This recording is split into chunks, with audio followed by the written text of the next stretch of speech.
उपस्थित है और चलिए हाँ, यहाँ लखन पाठक जी भी हैं, सोनी भारती जी, इनका नाम अध्यक्ष जी भूल गए। सबसे पहले तो आप सभी साथियों का यहाँ स्वागत है। मैं भागलपुर में आज आपसे दूसरी बार मुखातिब हो रहा हूँ। इससे पहले जब मेरी आपसे मुलाकात हुई थी तब जन सुराज दल नहीं था, तब ये अभियान के तौर पर ही था। तो दल बनने के बाद ये मेरी आपसे पहली मुलाकात है। आज हम लोग यहाँ पर दो जनसभा है, एक पिरपैती में मैंने सभा करी है और अभी मैं वापस जाकर सुल्तानगंज में दूसरी सभा करूँगा। दल बनने के बाद एक जो ये प्रयास हम लोगों ने शुरू किया है कि जहाँ पर पदयात्रा मैं नहीं कर पाया हूँ वहाँ पर जाकर कम से कम जनसभा करी जाए। और जैसा कि पहले से घोषित है 20 जनसभा जाना है तो वो गाड़ी से ही किया जाएगा, लेकिन वो 20 मई से शुरू होगा।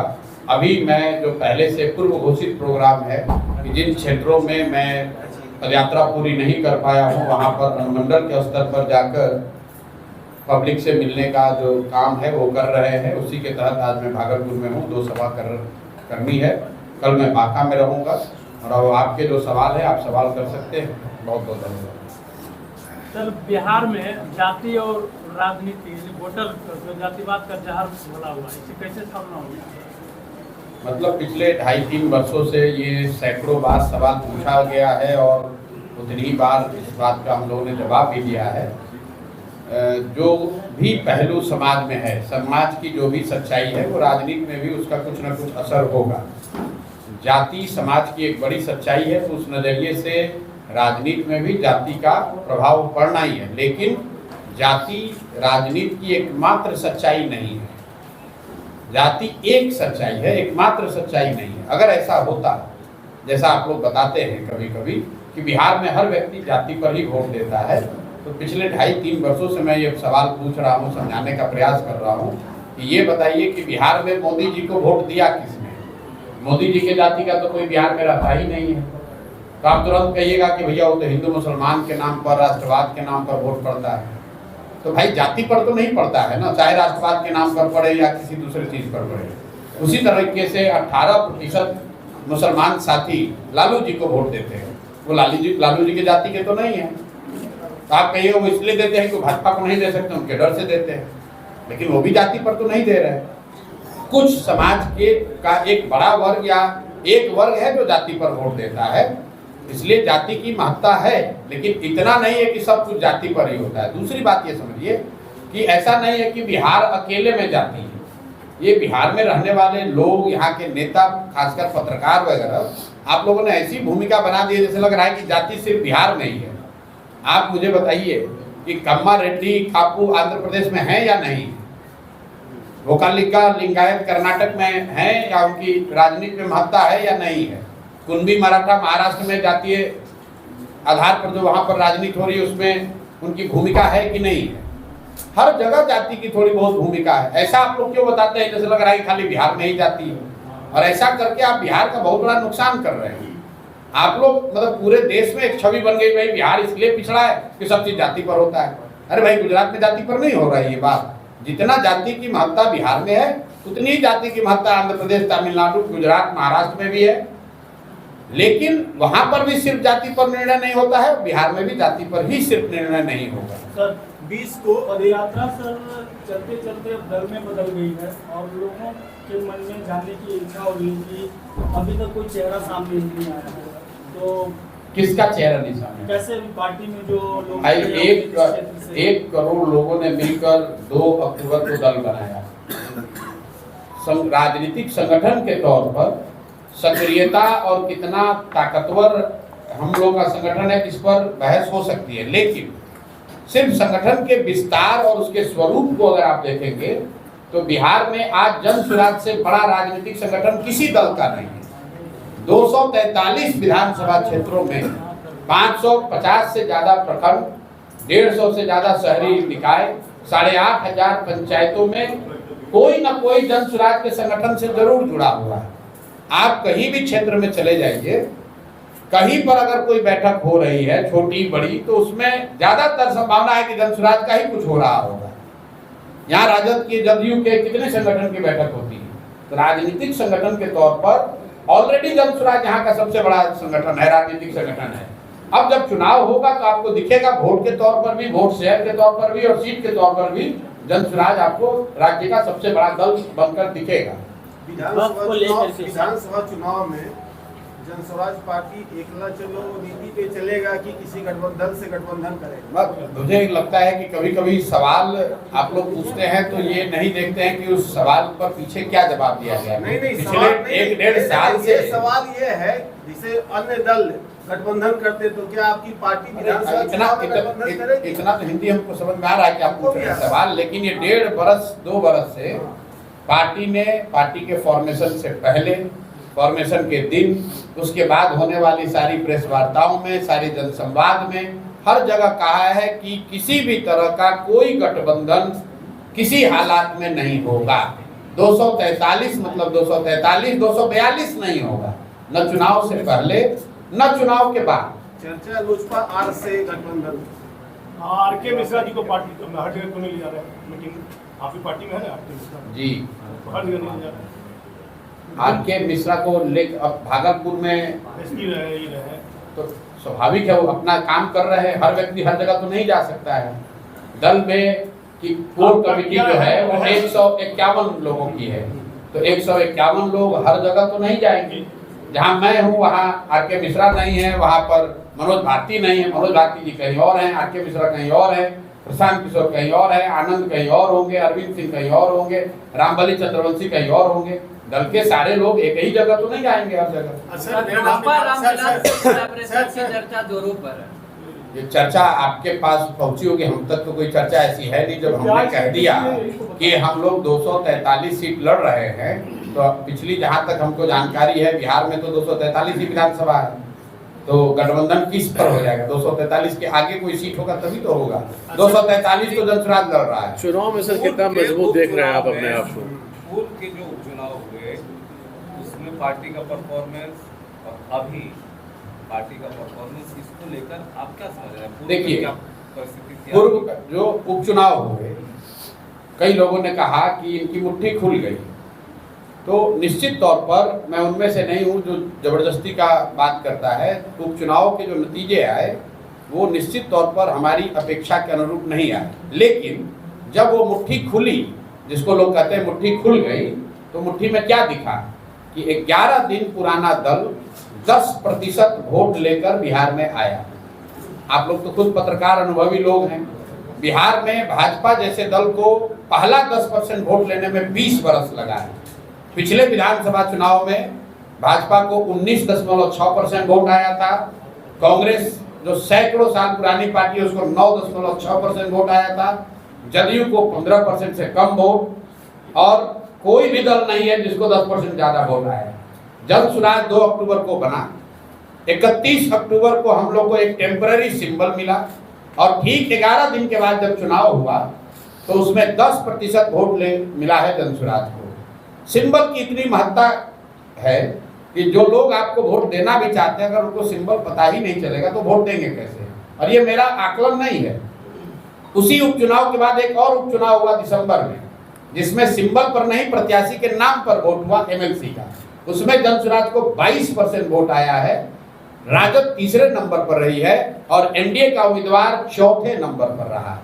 तो अगर सिंबल के लिए हम लोग को थोड़ा और समय मिलता तो निश्चित तौर पर उपचुनाव में और बेहतर प्रदर्शन होता। लेकिन जो कुछ भी बात है वो जिम्मेवारी हमारी है। मैंने उसी दिन जब रिजल्ट आया तो कहा, मैंने 2-2.5 साल पदयात्रा करके दल बनाया, और पदयात्रा के दौरान हम लोगों ने दल के संगठन या उसको वोट मांगने की जो प्रक्रिया है उससे नहीं जोड़कर समाज को बताना, समझाना, सिखाने पर ही फोकस रखा है। अब 2 अक्टूबर के बाद से मेरी पूरी ताकत समझ ये रही है कि दल का संगठन बनाया जाए। दल का संगठन मैं समझता हूं कि जून तक आते आते हर पंचायत में आपको फंक्शनल संगठन दिखेगा, जो किसी भी बिहार के किसी राजनीतिक दल के पास नहीं है। तीसरा चरण है चुनाव लड़ने का। कुछ लोगों को लग रहा है कि अब तो कल ही चुनाव है, अब क्या होगा? अभी भाई 6 महीना बाकी है। और जो भी आप मेरे विषय में थोड़ा बहुत जानते हैं कि ये चुनाव लड़वाते हैं, चुनाव का कैंपेन स्ट्रेटजी करते हैं, तो उसका समय तो अब आ रहा है। आपके यादाश्त के लिए बता दूं कि 2015 में इसी बिहार में जब मैंने कैंपेन किया था, तो मेरा कैंपेन 2 जून 2015 को शुरू हुआ था श्री कृष्ण मेमोरियल हॉल से हर घर दस्तक की अनाउंसमेंट के साथ। तो 2 जून अभी आया नहीं है। 4 महीना कैंपेन के लिए बहुत लंबा समय होता है। तो हम लोग पहला प्रयास रहा 2-2.5 साल की पहले बिहार के समाज को जगाया जाए, बताया जाए कि जन स्वराज की सोच परिकल्पना क्या है, लोगों को इकट्ठा करके दल बनाया जाए। जब दल बन गया तो उसको एक संगठनात्मक स्वरूप दिया जा रहा है, और जब अब दल का संगठनात्मक स्वरूप जून तक पूरा हो जाएगा तो आपको जून से बड़े पैमाने पर कैंपेन जो चुनाव के नजरिए से किया जाएगा वो भी दिखेगा, और निश्चित तौर पर उसका असर आपको चुनाव के रिजल्ट में भी दिखेगा। एजेंडा तो आप भी नीतीश कुमार और लालू के खिलाफ ही चला रहे हैं। एजेंडा हम बिहार को बदलने का चला रहे हैं, किसी एक व्यक्ति के खिलाफ नहीं चला रहे, ना किसी दल के खिलाफ चला रहे हैं। उस सोच के खिलाफ चला रहे हैं जो ये कहता है कि बिहार बदल नहीं सकता है। उस सोच के खिलाफ चला रहे हैं जहां लोग कहते हैं कि लालू के डर से भाजपा को वोट दे और भाजपा के डर से लालू को वोट दे। उस सोच के खिलाफ चला रहे हैं जहां लोग कहते हैं कि बिहार में इतना जाति है, इतना भ्रष्टाचार है, यहाँ पर इतना बाहुबल है कि कोई यहाँ खड़ा ही नहीं हो सकता है। जन स्वराज का एजेंडा उस सोच के खिलाफ है कि बिहार को बदला नहीं जा सकता है, क्योंकि हम लोग ऐसा सोचते हैं कि नहीं, बिहार को बदला जा सकता है, और बदलने की जिम्मेवारी चाहे आप उठाएं या हम उठाएं, प्रयास आज हो या 10 बरस के बाद हो, करना तो किसी न किसी बिहार के व्यक्ति को ही पड़ेगा। और हम लोग ऐसा समझते हैं कि हमारी जिम्मेवारी है, इस मिट्टी का कर्ज है। अगर भगवान ने हम लोग को बुद्धि शक्ति दी है तो हम लोग को निश्चित तौर पर इसके लिए प्रयास करना चाहिए, इसीलिए प्रयास कर रहे हैं। वक्फ बोर्ड जो सेशन पास हुआ है, इसके बारे में आप क्या कहना चाहेंगे? भाई, वक्फ बोर्ड के कानून के मेरिट को अगर हटा दिया जाए वो अच्छा है, खराब है उसको छोड़ दीजिए। हमारा या जन स्वराज का वक्फ बोर्ड को लेकर विरोध इस बात को लेकर है कि जब देश बना, कुछ जो बेसिक मूल्यों के साथ देश बना, उसका संविधान बना, उनमें अगर कोई आप आमूलचूल परिवर्तन करते हैं तो जो लोग भी ये परिवर्तन कर रहे हैं उनकी ये जवाबदेही है, नैतिक और राजनीतिक जवाबदेही है कि जो समाज का वर्ग उससे प्रभावित हो रहा है उसको विश्वास में लेकर वो कानून बनाया जाए।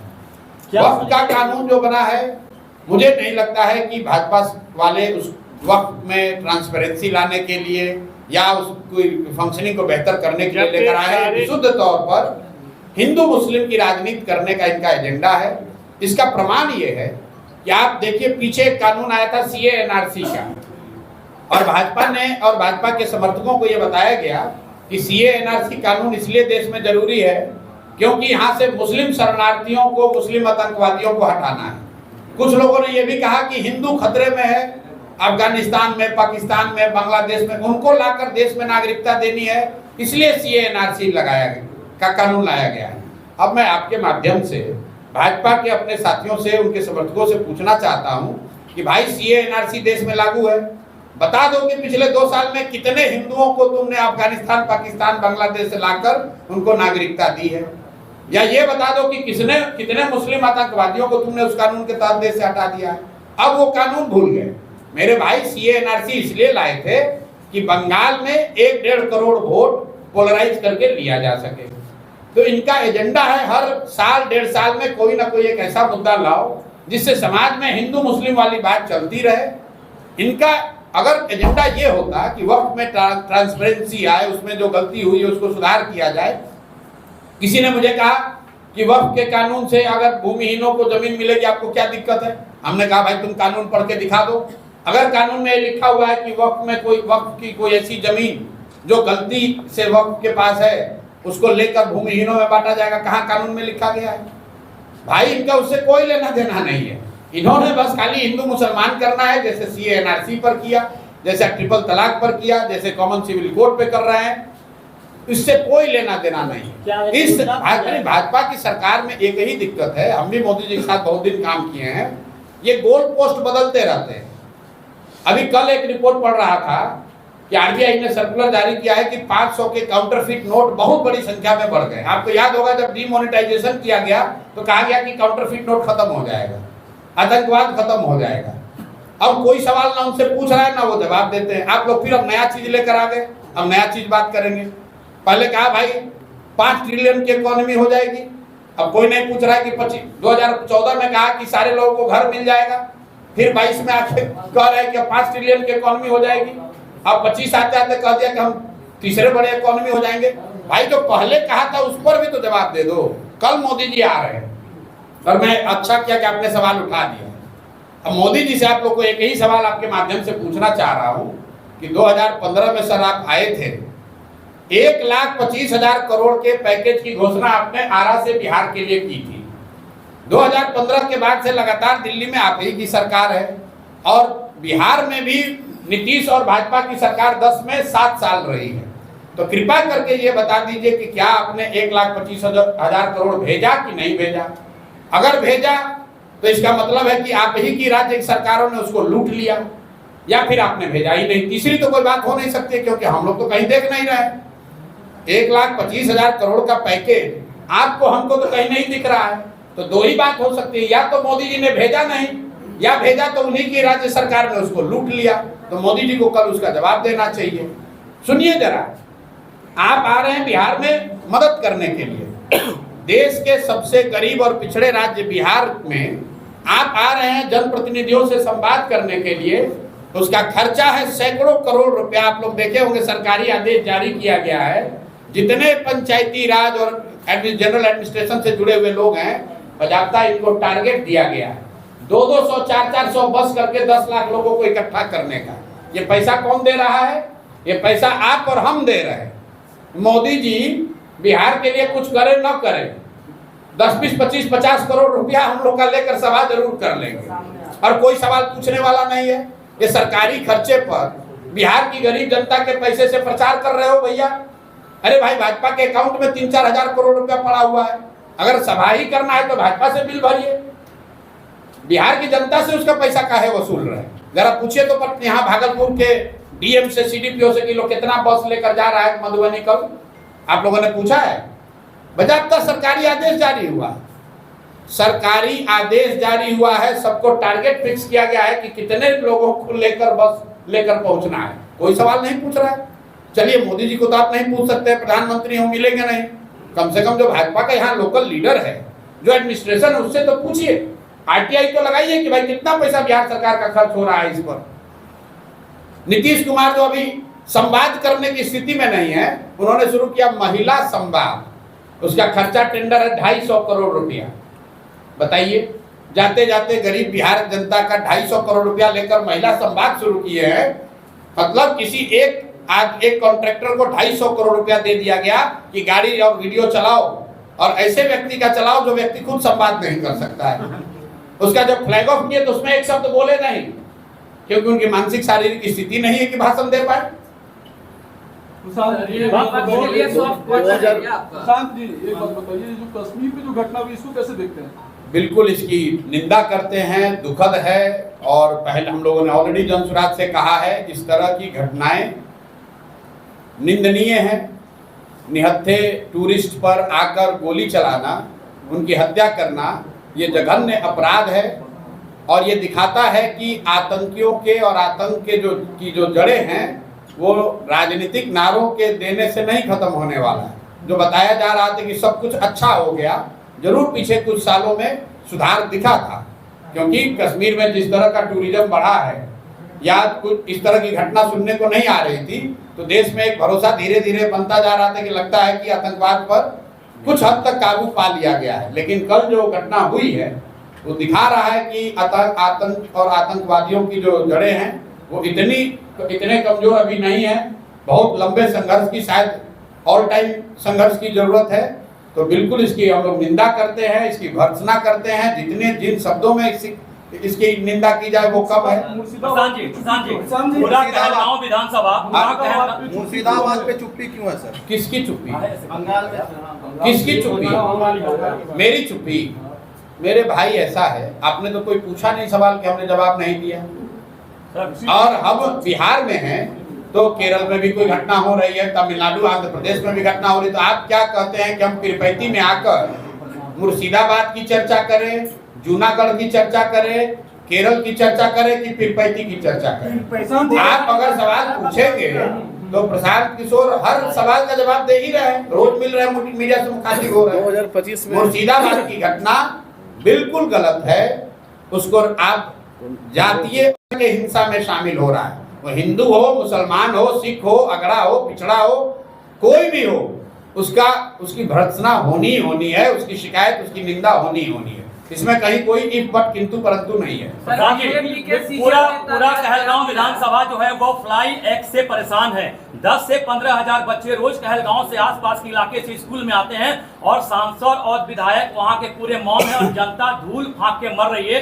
तो इस पर आप क्या कहना चाहेंगे? इस पर डबल इंजन की सरकार पिछले 10 वर्षों से चुप क्यों है और बच्चे जो आम ग्रामीण है, जो शहरी लोग हैं, वो पूरी तरीके से बेदम हो रहे हैं? इस पर सवाल कोई क्यों नहीं उठा रहा है? बच्चे और लोग परेशान हैं, लेकिन आप भी भागलपुर में ही रहते हैं, यहीं के पत्रकार हैं, यहाँ के लोग उसी नेता को बार बार फिर जिताएंगे तो स्वाभाविक तौर पर उनको परेशानी होगी। मैं पूरे बिहार घुमा हूँ और जब लोग ये बताते हैं, पूछते अच्छा विधायक जी कितना बार से जीत रहे हैं, तो कहता है 3 बार से। सांसद महोदय कितना बार से जीत रहे हैं, तो भैया 4 बार से। तो मेरे भाई, अगर आप समस्या से परेशान हैं तो उसी नेता को वोट क्यों दे रहे हैं? 2014 में मोदी जी मोतिहारी में एक भाषण दिए, उस भाषण को लिखने वालों में भी हम लोग रहे होंगे। चीनी मिल के कंपाउंड से मोदी जी ने कहा कि जो ये बंद चीनी मिल है, इस चीनी मिल से बनी हुई चीनी का चाय पीऊंगा तभी बिहार में वोट मांगने आऊंगा। अब 14 के बाद मोदी जी लगातार 11 साल हो गए, कितनी बार आए वोट मांगने? चीनी मिल तो चालू नहीं हुई, उसका 1-1 इंच जमीन बिक गया। जो लोगों ने जमीन को खरीदा लूटा वो ज्यादातर लोग भाजपा के नेता है। लेकिन महत्वपूर्ण बात यह है कि मोतिहारी से भाजपा का सांसद विधायक उसके बाद से लगातार जीत रहा है। तो अगर आप चीनी मिल के न चलने से परेशान हैं, मोदी जी या किसी नेता ने जो गलत वादा किया उससे परेशान है, तो फिर उसको वोट काहे दे रहे हैं? और अगर वोट दीजिएगा तो वही स्थिति बनी रहेगी। जनसुराज का पूरा प्रयास यही है। हम तो मन से ये बात कहते हैं कि भाई आप 5 किलो अनाज के लिए वोट दे रहे हो तो 4 किलो अनाज मिल रहा है। आप मंदिर मस्जिद के लिए वोट दे रहे हो तो मंदिर मस्जिद बन रहा है। आप जात के लिए वोट दिए हो तो जाति जनगणना हुआ है। आप लालू जी को आवाज और सम्मान के लिए वोट दिए थे तो गरीब और पिछड़ों को लालू जी के राज में आवाज और सम्मान मिला है। आपने नीतीश को बिजली के लिए वोट दिया है तो बिजली आई है। लोकतंत्र में आप जिस चीज के लिए भी वोट देंगे वो आपको मिलेगा, कम मिले या ज्यादा मिले। लालू को दीजिए, नीतीश को दीजिए, मोदी को दीजिए कि प्रशांत किशोर को दीजिए, ये बेकार दिमाग लोग लगाते हैं कि हम किसको वोट दें। महत्व इस बात का नहीं है कि वोट किसको देते हैं, महत्व इस बात का है कि वोट किस बात के लिए देते हैं। जिस बात के लिए वोट देते हैं बिहार में भी वो चीज हो रहा है। बिहार में लोगों को अपने बच्चों के पढ़ाई रोजगार की चिंता नहीं है, उसके लिए वोट करना नहीं है। तो अभी देख लीजिए, अभी मुर्शिदाबाद पर सवाल हो रहा है, वोट पड़ेगा कश्मीर के नाम पर, वोट लोग देंगे गुजरात में बुलेट ट्रेन का कहानी सुन के। तो भैया गुजरात में बुलेट ट्रेन चलेगा और आप नरकटियागंज और पीरपैंती में धूल फाकिएगा। 2025 में सर कितना मजबूत आप अपने आप को देख रहे हैं इस विधानसभा? भाई 2025 को लेकर 2-3 प्रेडिक्शन आप सुन लीजिए। हम जो पहले काम करते थे तो मेरी बातों को पत्रकार लोग बहुत गंभीरता से लेते थे। अब चूंकि हम खुद राजनीति में हैं, एक तरीके से स्टेक होल्डर है, तो आप लोग भी कहते हैं ये कैसे होगा। जब प्रशांत किशोर ने कहा कि बंगाल में भाजपा को 100 सीट नहीं आएगा तो नहीं आया। जब आंध्र में कहा कि जगन मोहन रेड्डी बुरी तरह हार जाएंगे तो उनको 11 को सीट आया। बिहार में मैं जो अभी कहूंगा आप कहेंगे आप तो जनसुराज के नेता इसलिए कह रहे हैं, लेकिन जो मेरी अपनी प्रोफेशनल समझ है, नवंबर में बिहार में नया चीफ मिनिस्टर बन जाएगा। नीतीश कुमार अब बिहार में चीफ मिनिस्टर नहीं बन पाएंगे किसी भी हालत में। गारंटी क्या होता है, लिख के दे देते हैं। दूसरी बात बिहार में 60% से ज्यादा आबादी बदलाव चाहती है। वो चाहे राजद का सपोर्टर हो, किसी जाति का हो, किसी धर्म का हो, भाजपा का सपोर्टर है, नीतीश का सपोर्टर है, 60% से ज्यादा लोग आंकड़े बता रहे हैं वो बदलाव चाहते हैं। वो लालू नीतीश के इस राज से थक गए। इसका मतलब ये नहीं है कि 60% लोग जनसुराज को चाहते हैं, उस पर विवाद हो सकता है, उस पर अभी जनता को निर्णय लेना है।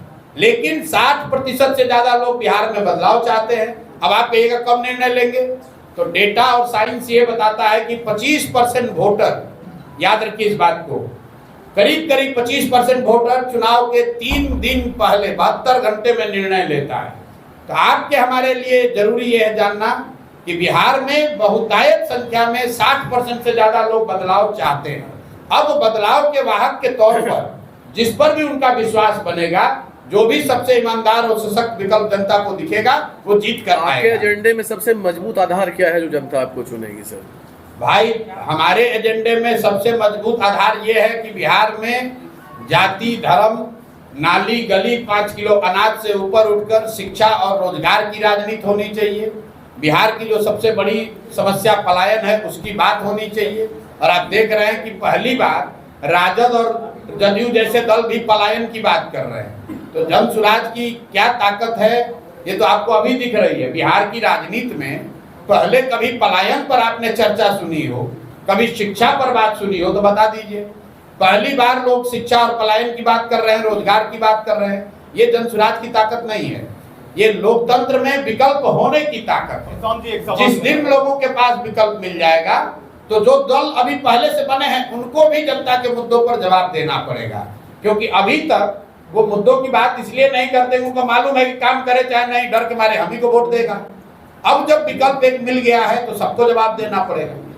किसान जी, एक सवाल है कि जाति और धर्म के नाम पर जो है जितनी प्रतिशत आबादी रहती है उतना उसका जो है उम्मीदवारी या फिर उसको राजनीति में जो है हिस्सेदारी मिलती है, लेकिन सबसे अधिक हिस्सेदार आबादी जो है आज युवाओं की है, 60% से अधिक है। तो राजनीति में उसे जो है उम्मीदवारी के लिए या चुनाव लड़ने के लिए जगह नहीं मिलती है। तो जन सुराज इस पे जो है आगे कुछ करेगी ये, क्योंकि आप भी जो युवाओं के कंधे पे जो है आगे बढ़ रहे हैं। हम किसके कंधे पर आगे बढ़ रहे हैं हमको तो ये नहीं पता है। चलिए, कम से कम आप मान तो रहे हैं कि हम आगे बढ़ रहे हैं। जी जी। हमारे विरोधी तो ये कह रहे हैं कि हम लोग आगे बढ़ ही नहीं रहे। नहीं, युवाओं के अब आप बताइए, पहले तो लोग कहा जब हम चलना शुरू किए, अरे बिहार में चलने से क्या होगा, ये कितना दिन चलेंगे। जब चल लिए 2-2.5 साल, दल बन गया, 1 करोड़ लोगों ने मिलकर दल बना लिया, कहता दल बनाने से क्या होगा। जब दल बनाकर आगे बढ़ के संगठन खड़ा कर लिए, कहते संगठन खड़ा करने से क्या होगा। जब 10% वोट आ गया तो कह रहा है 10% वोट से क्या होगा।